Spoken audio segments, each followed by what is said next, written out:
And let us begin with our Pledge of Allegiance. I pledge allegiance to the flag of the United States of America and to the republic for which it stands, one nation under God, indivisible, with liberty and justice for all. Thank you. Please be seated. And I'll note for the record that all board members are present. Good morning. All right, we'll go right into our agenda. I move to approve the minutes of the June 23rd, 2025 board meeting. Second by Ms. Stewart. Any unreadiness? Hearing none, all in favor, aye. Aye. Aye, the ayes have it.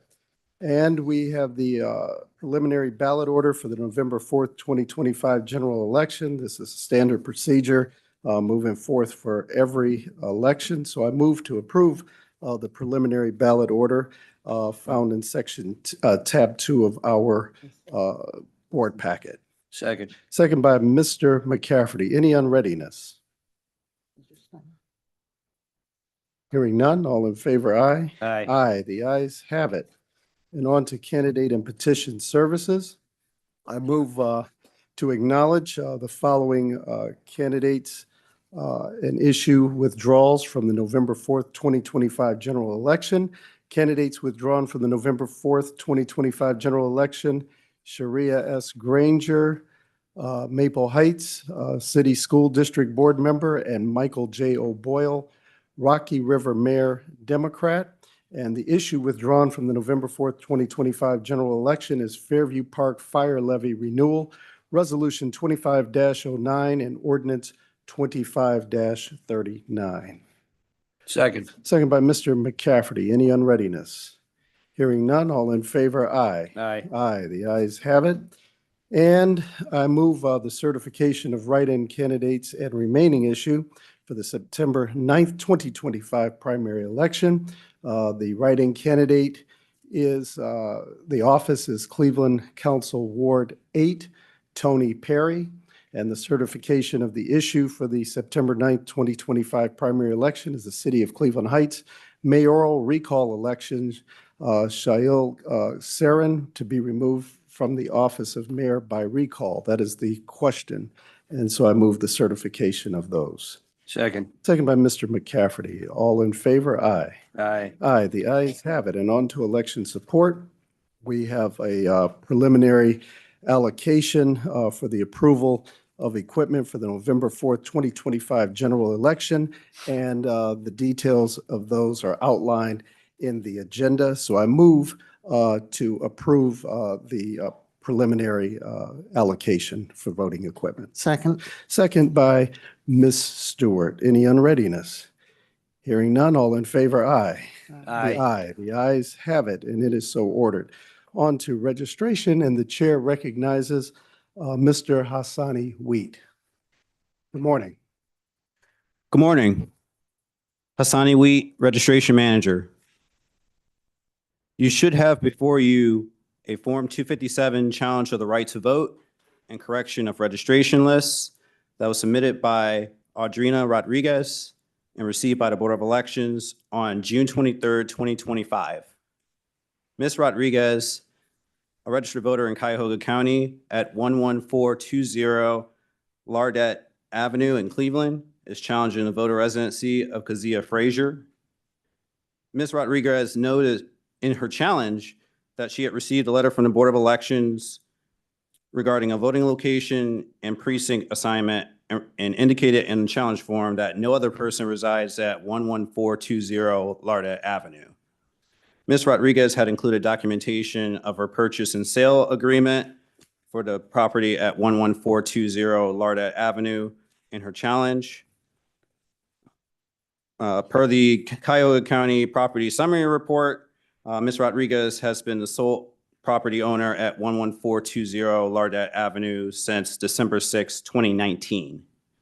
The voter registration database shows that Kazia Frazier had initially registered at 11416 Lardette Avenue on March 30th, 2023. Kazia Frazier's address was updated to 11420 Lardette Avenue on October of 2024 via a Black Fork Strategies voter registration drive.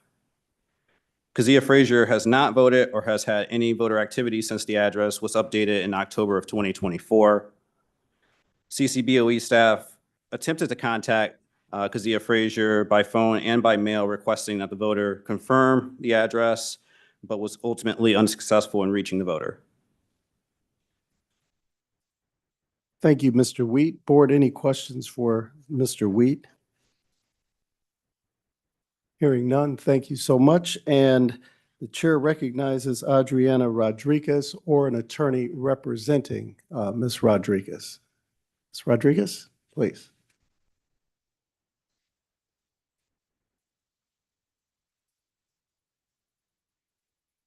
Welcome, Ms. Rodriguez. For the record, we will have our court reporter swear you in, and then you'll be able to address the board. Raise your right hand. Do you solemnly swear that the testimony you're about to give me the truth, the whole truth, and nothing but the truth? Yes. Thank you. Welcome. You may address the board. Thank you so much for having me here today. I'm speaking on behalf of the challenge of the right to vote. As acknowledged, I did submit my receipt of home mortgage. I'm not sure if you have that, but I can provide that to you today, as well as evidence of a card that was also registered in the address to show that this was not a haphazard incident and that it was actually intentional. As stated, it was done in 2024. There has been other incidents such as I've had a check stolen. So I'm not sure if it's related, but there has been a number of instances where there has been questionable actions. Thank you. And we do have those documents in our packet. Board members, any questions for Ms. Rodriguez? Thank you for bringing this to our attention. Thank you. Thank you. The chair recognizes Keziah Frazier. Is Ms. Frazier or an attorney representing her present? The chair is not aware of anyone on Zoom. So for the record, Ms. Frazier is not here, nor is there an attorney representing her. Okay, thank you. Mr. Wheat, anything else you need to? Nothing to add. Okay, thank you. Board members, any comments or deliberations that you might have? Seems pretty straightforward.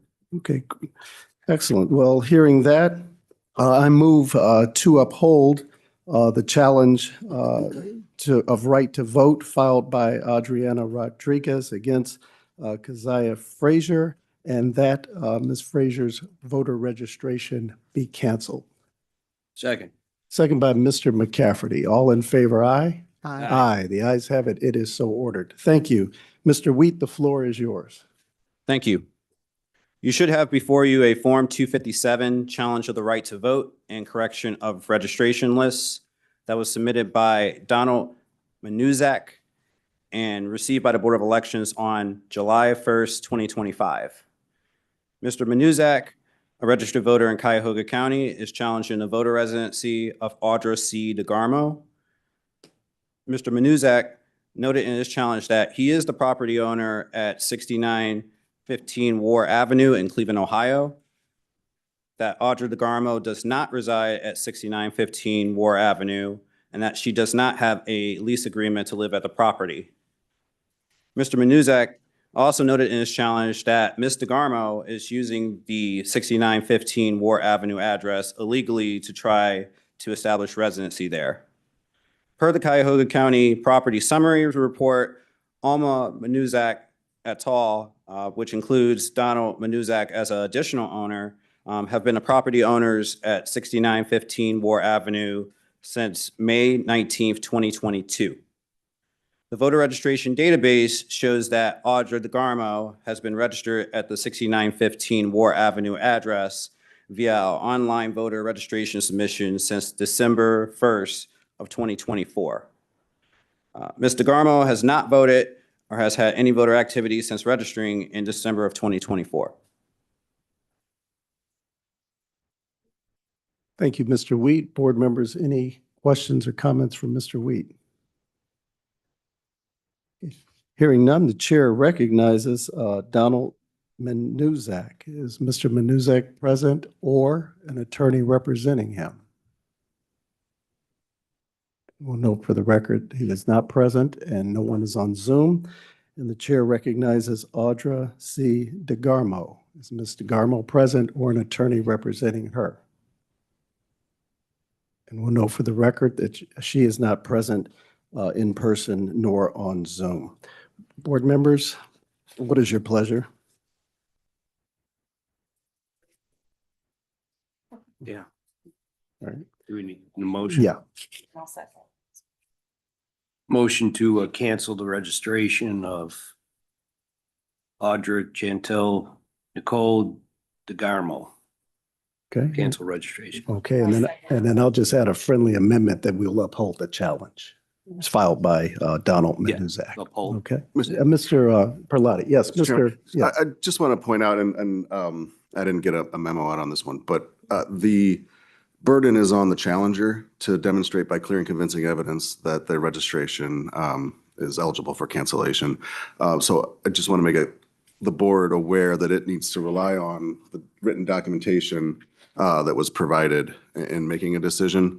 The challenge form was made under penalty of election falsification.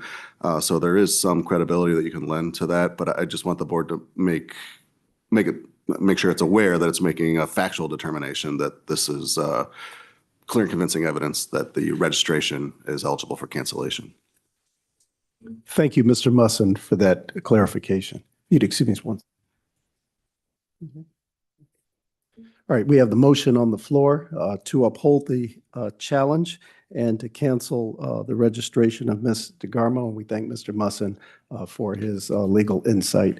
All in favor? Aye. Aye. Aye. The ayes have it. It is so ordered. Thank you so much. Thank you.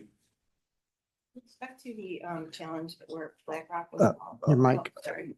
With respect to the first challenge, with respect to Collegia Frazier, would that be part of what we'd want to supplement the ongoing investigation with this, with the group involved with these voter registrations? I mean, normally when this happens, we'll let them know that here's another case. It could be if that's the pleasure of the board. I guess I'm I open would, to I would offer that discussion. we should. Yes. Yeah, I'm okay with that. We need to. I don't know if you need a motion for that or that's just something. we Oh, can- I think I would like to take that as a separate motion because that would be a referral. We've already deliberated on 6 and 7, but if you want to add that, then Okay, that would I'll be make a motion for the referral with respect to that case. To which case? Item 6, Item 6. yes. To BlackRock. And the chair recognizes Director Perlotti. Chairman Curtis, and that's fine. I just want to remind the board that, and it was some time ago when we were having these, like every meeting we were having these, and the board Right. had authorized the director and the deputy director to be able to send these down if it fit a similar fact pattern, and I think more so related to either Black Fork or Registration Drive.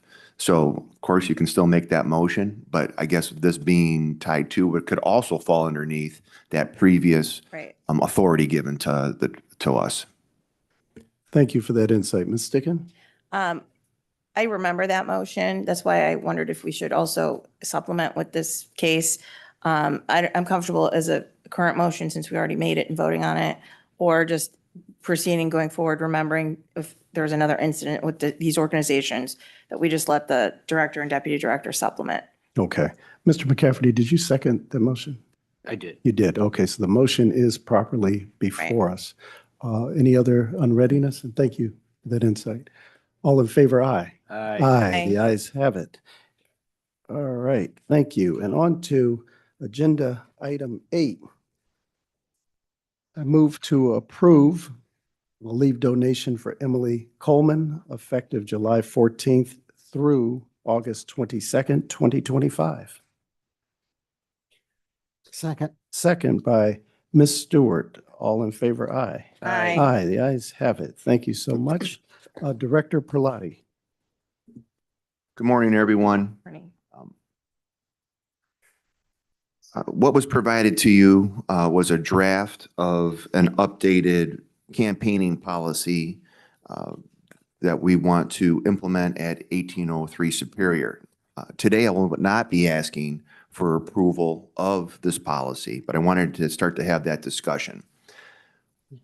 Board of Elections has an existing campaigning policy that pertains to the early vote center, and that was created for our property at 2925 Euclid. As we all know, this is a much different property. 2925 was a county-owned property. We were a sole tenant at that building, and it just so happened that the 100-foot neutral zone fell onto the sidewalk at that and was not within the parking lot of that previous property. Well, now we come to this location where it is a leased property. It is a multi-tenant property. And just the way that the building is laid out, trying to establish that 100-foot, it does not conveniently fall onto the sidewalk of this property outside of the fences. And so we are internally working on modifying the existing policy, working with Assistant Prosecutor Musson, and also looking to our neighbors down in Hamilton County who have a similar type of setup as we do here. And ultimately, I think what we want to move towards is something where candidates are not allowed to place campaigning literature on the fence that surrounds the property, signs within the landscaping that's is around the property, even though that is beyond 100 feet. It is private property owned by the landlord. So that's one of the items that we want to establish, that you can't have any type of that type of literature hanging on anything that is affixed to the building, whether it's landscaping, a fence, or the building itself. Another item that we want to do is we understand that electioneering is part of the process, and we want to be able to have candidates be able to do that. And so one of the things that we are contemplating, and this is something that would be borrowed from Hamilton County, is they create a campaigning area or zone. It is somewhere where it is a rectangle that is created by safety barriers that sits within the parking lot, and it allows all campaigning to happen within that area. Now, that area would be in a pathway from the parking lot to the front door, so it's not like it's tucked in a corner where nobody can see it. It would be in a primary spot, but it would be 100 feet out from the location. But what it allows for is really for safety. So we have a lot of cars coming in and out, whether they're coming for business with us, for another tenant, they're coming for the drop box. And it kind of keeps everyone in a safe space to engage in that activity of campaigning, which, they have the ability to do that. So there could be where you could push and say, hey, make a case, there will be no campaigning on the property, and we don't want to go there. We want to provide that opportunity, but again, we want to keep it safe. And so this is what we're working through. We do need to, meaning Deputy Director Cuyahoga and I, have a meeting with the landlord to let them know, fully explain what happens during the early in-person process. We haven't had that opportunity to do that yet, and I do not think that Public Works probably gave it the detail that we would with that. So this is something that we are working through. We want to come back next meeting in August and ask for approval of a policy.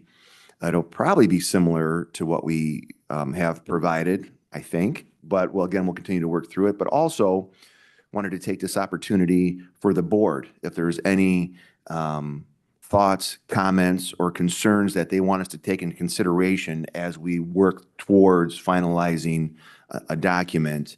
Wanted to also, solicit that information. So it would be a little bit different. We would, whatever we agree upon on the end and is approved, we would share that with the political parties. We would bring them on site, kind of show them what we're talking about. We would create some overhead diagrams of where the space would be. Again, we need to talk with the landlord first to make sure that we're not impeding on any kind of safety paths for fire, EMS, police, those types of things. And so that's what we're working towards. Also something that we are suggesting in this policy that would be new is the use of loudspeakers and bullhorns. And that came from Hamilton County, who they had individuals who were utilizing that. The person was, in their opinion, was violating the 100-foot rule because people inside the voting space could hear the bullhorns and the loudspeakers from the campaigning. And it also interfered with some of the other tenants in the building that they had from their business processes.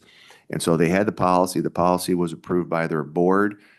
Someone didn't care. The local authorities arrested the individual for trespassing, and it actually went through municipal court, and the court upheld that that couldn't happen. So that's something too that we're looking to incorporate here, because that voting room was right there, and very easily someone could be utilizing those types of things to get in there, but also be disruptive to like the fourth floor tenant, because they can get pretty loud as they're trying to engage in their business at Step Forward. So that is what the goal was today, was to introduce a draft, see if there's any kind of comments, any things that we should take into consideration, and then hopefully come back at the August meeting and seek approval. That meeting will be after the start of voting for September. But again, we do have a campaign policy in existence, and so we would utilize that to the best of our abilities at that point, and we'll see really what the volume is for September. Definitely would want something in place for the November, where I think we will have substantial crowds of people coming down, especially with it being the first countywide election at this building. So that's are my comments. Okay, thank you. I do appreciate the draft that you provided for us, and that I might have missed it in your comments, Director, but the sheriff or our public safety, they would also kind of not so much sign off on it, but consult with us on what that plan would be. They would be shared a copy, and we would solicit input from them. We actually are setting up a meeting with them also, just even for the inside part. Like, as you know, you come through now and there's metal detectors and an x-ray machine. The goal is not to have required voters to do that. So we'll have to see how do we take that offline. And then I think that would require additional protective services officers in the building and those types of things. So I think that's all part of a bigger process, and actually keeping the flow of traffic outside. And do we need to go out to bid for some external safety forces? We had to do that in the past because the sheriff's office is always short-staffed, and so we want to make sure that we have some people, and what their recommendation be if we would have someone in close proximity to the designated area and those types of things. So yes, they would be part of that process. Thank you, sir. Board members, any questions for Director Perlotti? I have a couple. Yes. One, is there any sense yet of where that space would be for campaigners? My initial thought is, so the entrance to this building has I'm going to call it the turnaround, the U. And if when you come to the top, to the apex, and start to go down a little bit past the flag poles is where 100 feet exists. So my initial thought is putting barriers, taking up half of that driving lane. So barriers would be halfway in the driveway so cars could still come by, up against the sidewalk, and then have those barriers go up onto the sidewalk. There's those big, beautiful flower beds, so it wouldn't go over those, but it would kind of go up to the flower bed, and then it has those access sidewalks that can come up to it. So it would be it would kind of start, I think, around 100 feet, go down to the end of the sidewalk where the crosswalk is, and then be half in the car lane, and then a portion of the sidewalk also. Would it impede any parking spaces? No. And would all campaigners have to be in that area, such that if a voter wanted some campaign literature, he or she would have to walk to that area and get it? Yes, the voter, the people in the area can call people over and have their slate cards and that, but the voter would have to come to them for the materials, and it would not block any spots. So they'll all be crunched up together, and depending on how many are there. One happy family. And it could be in a larger, see, like a presidential election, you could have in theory, we would have the ability to designate multiple areas. So you could have that, and then you could also go into the parking lot and block off some of the spots with these barriers. I think it would be a first come, first serve, how that would work, but it's always, I think, easier to manage one location, but maybe we could even expand that a little bit. But that's how I think we would, it's one of those things you start and you learn and you modify as you go forward. For the bullhorn prohibition, would there be, I would hope there would be, a warning to an individual first before possible arrest? Yeah, we're not interested in having anyone being taken off site for that. So yes, definitely we would warn them, and they would probably get more than one warning, I would think. And I think that's also where, Let's not advertise that. yeah, and that would be, though, I think too, where having safety forces in that, and I could say something, and a person who works for a safety service could say something, and often it's taken a different way. So someone maybe probably would stop, I would hope. Thank you. Thank you, Ms. Stewart. Any other questions? Good questions. All right. Mr. Yeah, McCaffrey. what if they were across the street? I was thinking about How that. far does that, Or a car going around with the, the bull, I was thinking more the bullhorn on our premises, our property. I think, and maybe I'll put Mark on the spot, but I think we have more ability to set those rules on our property that we lease. If they're across the street, I don't think we have much guidance on that. Mr. Chairman, there are city ordinances that may come into play once you get off private property or, public property that's owned by the government entity or leased by the government entity. I know there's permits that they can pull to get those sound amplifying cars to travel around on the right of way. But those would probably come into play once you get onto the right of way itself. That is not under the control of the board directly, outside of the statute that provides the safety or the neutral zone. But it's something we can look into. Yeah, I would imagine if someone's across the street very, very loud, there would be some noise ordinance violation of some sort. Right. Okay. Yeah. I believe there are some that you're not allowed to use sound amplifying devices on so that noise or your voice or music is broadcast onto the right of way. But I believe that's private property on the public right of way, Right. actual on the public right of way. I'm not as familiar, but we can pull those and make sure that Right. our We're election consistent. officials Yeah, consistent. are aware. That's right. Yeah. Right. Thank you. Thank you, Mr. Musson. All right. Anything else? All right, we're good. As far as that, this policy, no. So Okay. thank you for your consideration in that. And I do have a couple other general comments. Okay, good.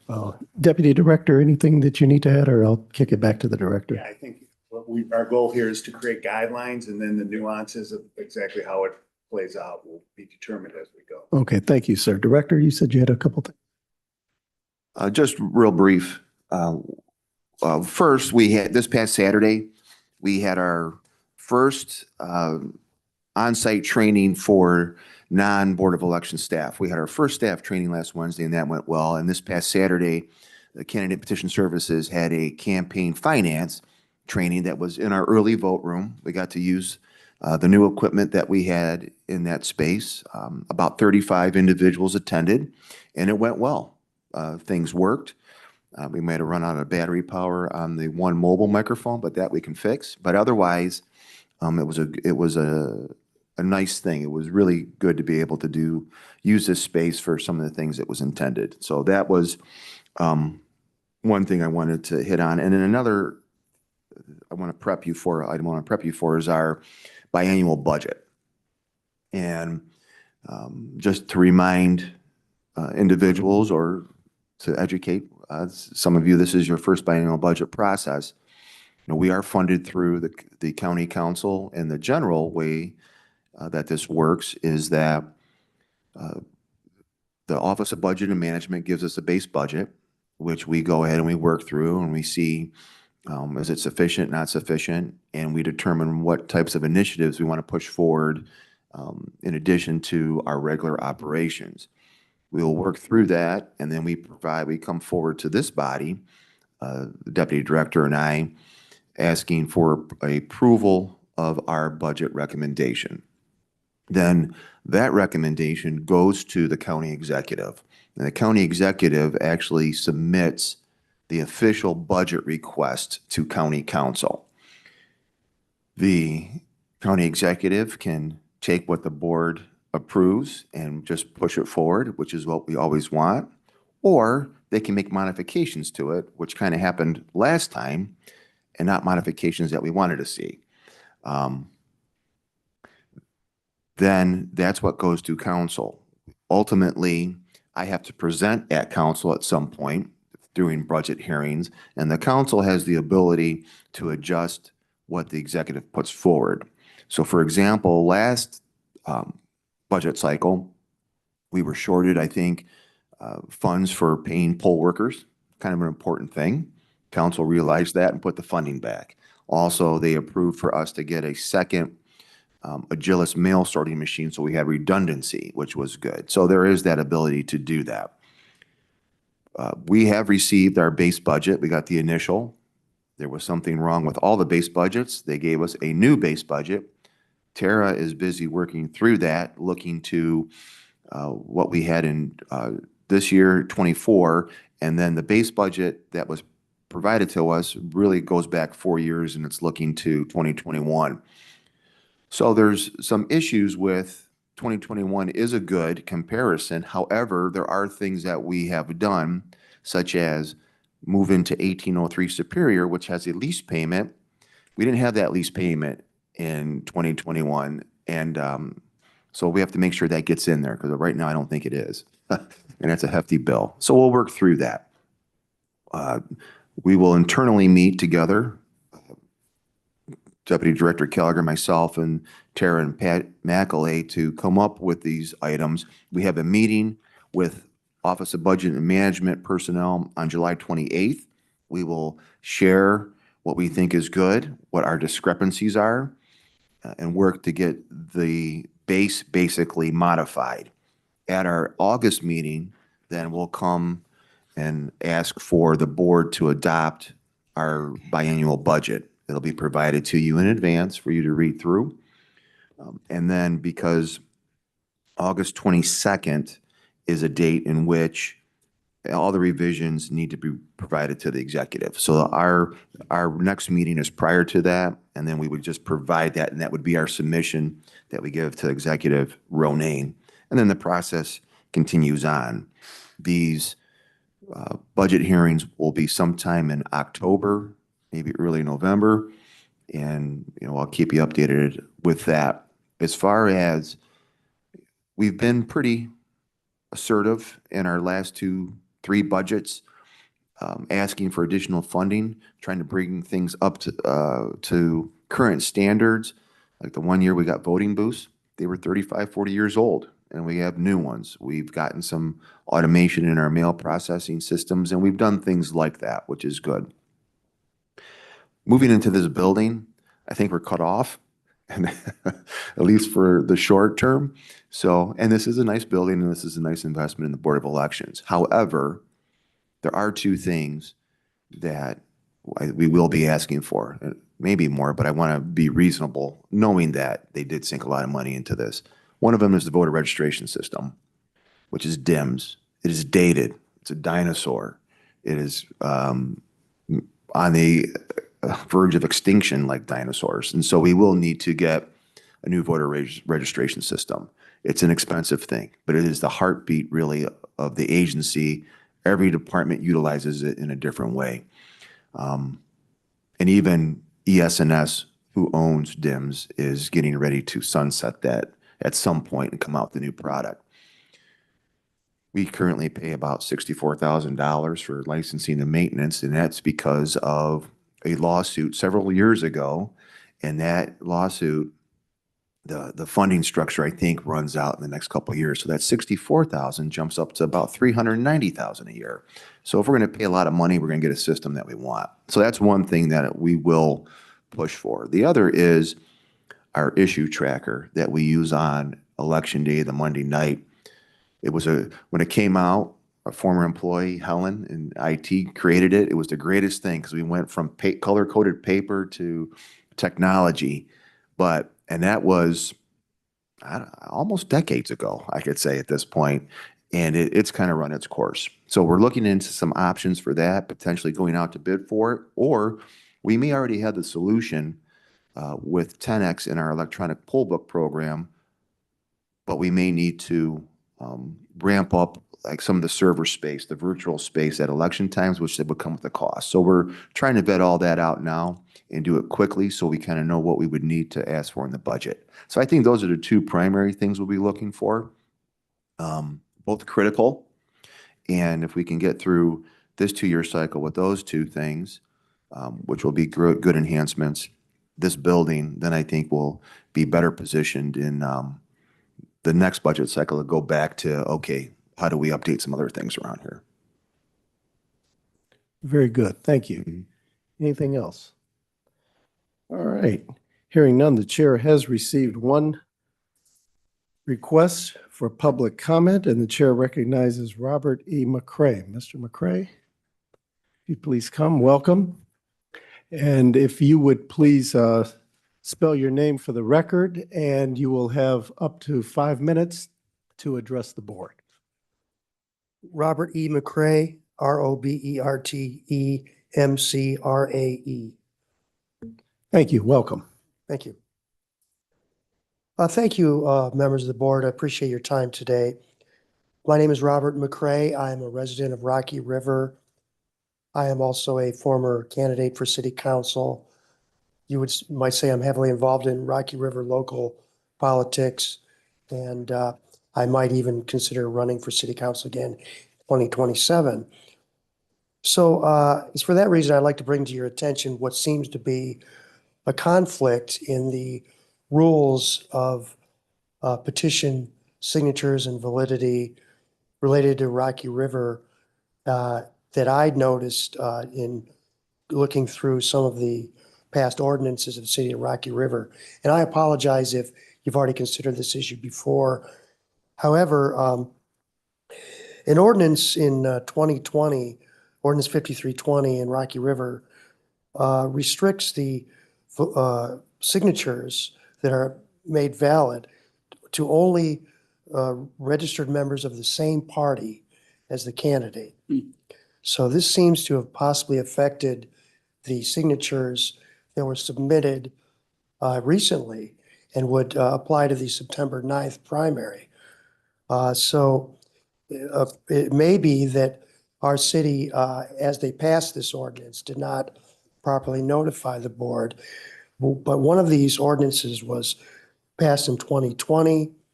Another one was, I'm not sure if that was just a restatement of the original ordinance, perhaps passed in 2012. So my interest is only to look at, if I want to run for office in 2027, should I restrict my signatures to only residents registered to my own party?